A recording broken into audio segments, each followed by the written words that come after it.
আম্মা, অনেক কষ্টে বড় আপাকে আসতে রাজি করেছি। তাড়াতাড়ি বলেন কি কি রান্না করবো, আর আপা কি কি খেতে পছন্দ করে। তোমাকে কে বলছো ওকে বারবার বলার জন্য যে আসো আসো? ওর জন্য এত আয়োজন করার কিছুই নাই। ও সামনে যা পায় সব খেয়ে ফেলে। আচ্ছা, আমি দেখছি কি করা যায়। মা হয়তো কোনো কারণে আপুর ওপর অভিমান করে আছে। আর যতই হোক, উনি তো এই বাড়ির মেয়ে। আমি এক কাজ করে একটু পায়েস রান্না করি, হয়তো আপুর খুব পছন্দ হবে।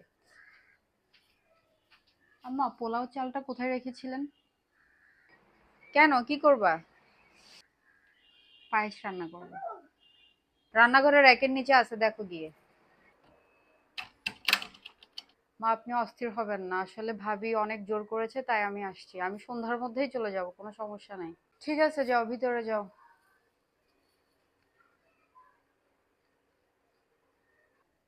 পায়েসটা কিন্তু দেখতে খুব সুন্দর হয়েছে, আপুর হয়তো খুব পছন্দ হবে।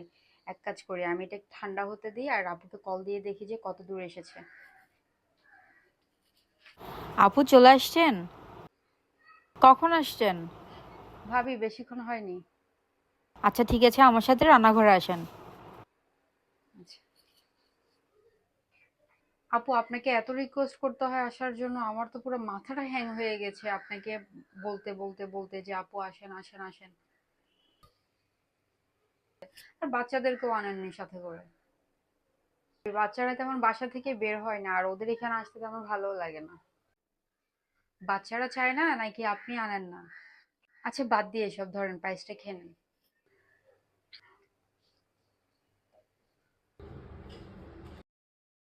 দেখি তোমার বাটিটা।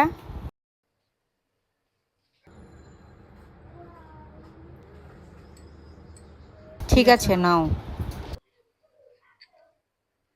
দেখেছেন আপু, মায়ের কত টান। উনি চেক করলো যে আমি দুধের বদলে আবার পানি দিয়ে দিলাম কিনা। হ্যাঁ ভাবি, হয়তো। আপনি তো মনে হয় কাপড় চোপড় আনেন নাই না? এটা আবার কিন্তু বাহানা দেখালে হবে না যে ভাবি আমি কাপড় আনিনি তাই আমি থাকবো না। আমার সাথে কিন্তু এই বাহানা চলবে না। আপনি পায়েসটা খেয়ে নিন, আমি যাচ্ছি আপনার কাপড় রেডি করতে।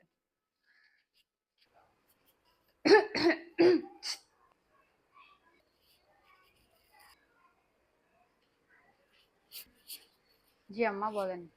শুনো, ও যেতে চাইলে ওকে যেতে দিবা, ওকে আটকানোর কোনো দরকার নেই।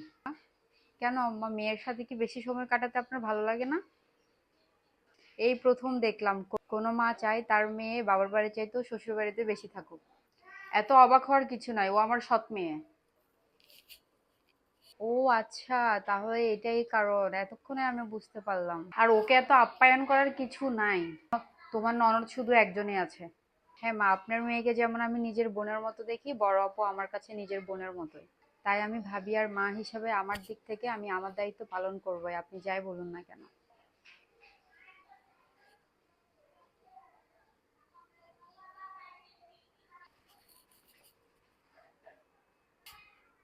এরপর থেকে শ্বশুর বাড়িতে আমার যখনই খারাপ লাগুক না কেন, যখনই বাবার বাড়ির কথা মনে পড়ুক না কেন, আমি নিশ্চিন্তে নির্দ্বিধায় আসতে পারবো, কারণ আমার একজন ভাবি আছে।